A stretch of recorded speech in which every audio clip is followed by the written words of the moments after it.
बड़ी तेजी से हो रही है।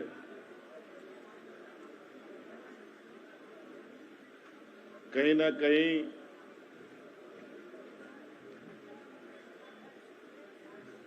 प्राकृतिक व्यवस्थाओं के साथ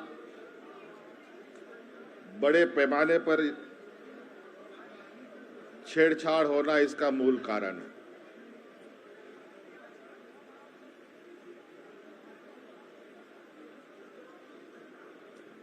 प्राकृतिक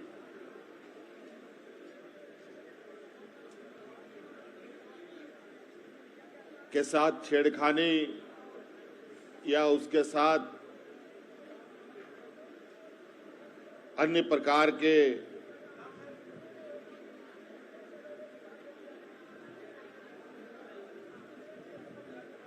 कार्य हों जिसके माध्यम से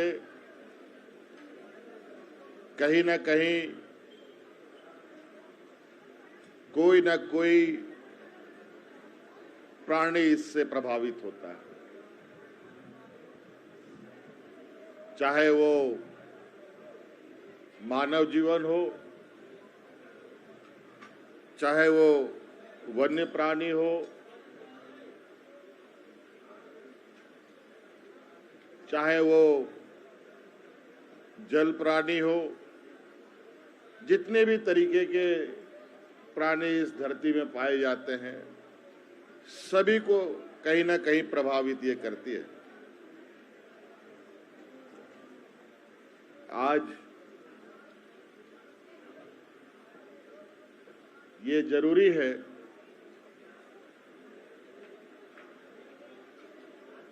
सिर्फ महोत्सव के ही माध्यम से नहीं, बल्कि आम जीवन में भी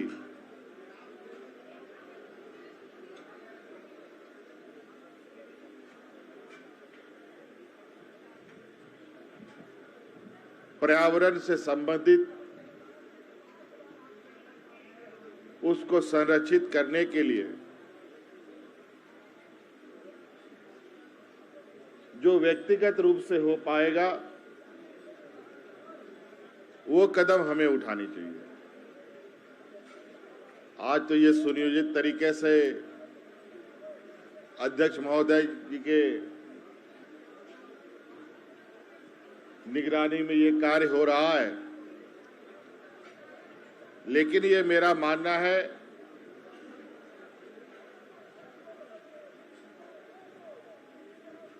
कि हर कोई, कम से कम झारखंड में रहने वाले लोग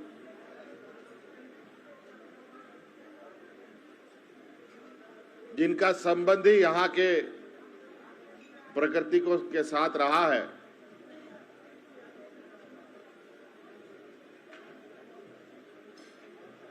उन्हें ये कार्य करना चाहिए। अभी कुछ ही दिन पहले हमारे फॉरेस्ट विभाग के तरफ से भी ये महोत्सव मनाया गया था, उसमें भी मैं गया था और आज भी यहां उपस्थित हूं। और आज बड़े पैमाने पर यहां लोग भी उपस्थित हैं। आज जितने परिसर में यहां लोग हैं, सभी लोग अगर आज एक एक पेड़ भी लगा लें तो हम आप अंदाजा नहीं लगा सकते हैं ये कितना बड़ा बदलाव हो सकता है। इसलिए आज के इस वन महोत्सव में आए हुए सभी सम्मानित सदस्यों का हार्दिक अभिनंदन है और अपने साथ और लोगों को भी इसमें प्रेरित करने की आवश्यकता है और निश्चित रूप से ये हम काम करें। इन्हीं बातों के साथ आप सब लोगों को बहुत बहुत शुभकामनाएं वन महोत्सव के शुभ अवसर पर। धन्यवाद। जोहार। पर्यावरण संरक्षण के प्रति ये बहुत ही महत्वपूर्ण संदेश के लिए बहुत बहुत धन्यवाद माननीय मुख्यमंत्री जी। यकीनन पेड़ों के बिना हो जाएगा हमारा जीवन अपूर्ण। इसलिए वृक्षारोपण करके प्रकृति को हम करें परिपूर्ण। इसी संदेश के साथ अब मैं सादर आमंत्रित करती हूं माननीय अध्यक्ष झारखंड विधानसभा महोदय से आज के इस महत्वपूर्ण अवसर पर आपके महत्वपूर्ण संदेश के लिए।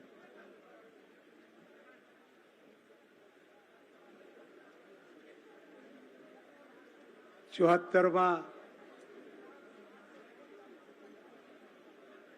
राज्यव्यापी वृक्षारोपण समारोह में उपस्थित विधानसभा के इस परिसर में हमारे राज्य के युवा और ऊर्जावान मुख्यमंत्री आदरणीय हेमंत सोरेन जी, उनके साथ संसदीय कार्य मंत्री जनाब आलमगीर आलम साहब,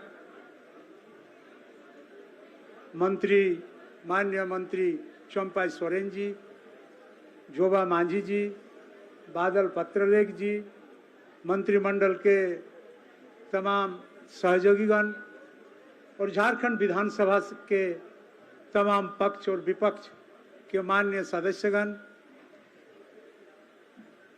फॉरेस्ट विभाग के तमाम अधिकारीगण, राज्य सरकार के तमाम वरीय और कनीय पदाधिकारीगण और यहाँ उपस्थित वन महोत्सव के उपलक्ष्य में देवी और सज्जन, सबको मैं अपने तरफ से अभिनंदन भी करता हूँ और जोहार भी करता हूँ।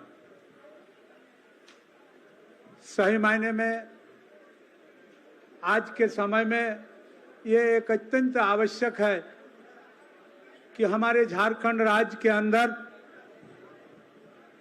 जितना भी भूखंड जो वृक्ष रहित है, उस वृक्ष रहित भूखंड में पुनः वृक्ष लगाने का है। और ये इसलिए है कि चाहे किसी भी स्तर पे हो, चाहे सामाजिक जीवन यापन के क्रम में हो, ये वैज्ञानिक दृष्टिकोण से हो, आज का जो ये मौसम परिवर्तन का प्रभाव हमारा देश और दुनिया झेल रहा है, ससमय वर्षा नहीं होना, ससमय गर्मी नहीं होना, जितना गर्मी होना चाहिए उससे भी अधिक गर्मी होना, प्रकृति के अंदर जितने भी जीव जगत के हैं और जितने भी वनस्पति जगत के हैं, सारे जीवन, सारे लोगों के जीवन में, सारे चीजों के जीवन में एक विपरीत और प्रतिकूल असर डाल रहा है। और ऐसे परिस्थिति में आप देख रहे हैं इस बेमौसम वर्षा होना और समय पर वर्षा नहीं होना हमारा खेती पर भी प्रभाव पड़ रहा है। ससमय हम किसान हमारे खेती नहीं कर पा रहे हैं। मिला जुला के अगर इस विषय को आप देखेंगे तो सही मायने में हमारे जीवन में यह अत्यंत महत्वपूर्ण है। इसीलिए हर इंसान को चाहिए अपना जीवन में पेड़ लगाने का। और हम समझते हैं सभ्यता के क्रम विकास में पेड़ का जो कटाई हुआ है, जिसका भरपाई आज तक हम कर नहीं पाए हैं, और सिर्फ सरकार के द्वारा वन लगाने का प्रयास पर्याप्त नहीं है। इसमें तमाम झारखंड के लोग और देश के लोगों को अपना अपना भागीदारी सुनिश्चित करना पड़ेगा ताकि वृक्ष रहित भूखंड न हो।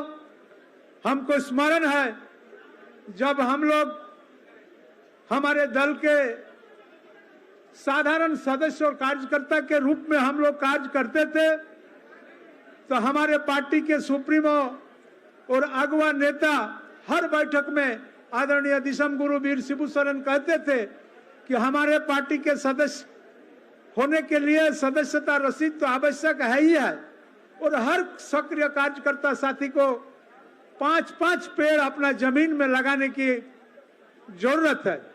अगर किसी के पास जमीन न भी है तो जो भी सरकारी जमीन उपलब्ध है गांव में, उसमें भी वृक्ष लगाना चाहिए। और हम लोग इसको अपने दल के अंदर में एक अभियान के रूप में लिया था। और मैं समझता हूं कि हम लोगों के राजनीति के प्रारंभिक काल में जितने सारे लोग इस बातों का पालन किया है, आज सारे लोग उस पेड़ का फल खा रहे हैं। कोई आम का पेड़ लगाए हैं, कोई कटहल का पेड़ लगाए हैं, कोई जामुन का पेड़ लगाए हैं, और तमाम पेड़ आज हमारे परिवार के लिए, हमारे लोगों के लिए ये फल भी दे रहा है।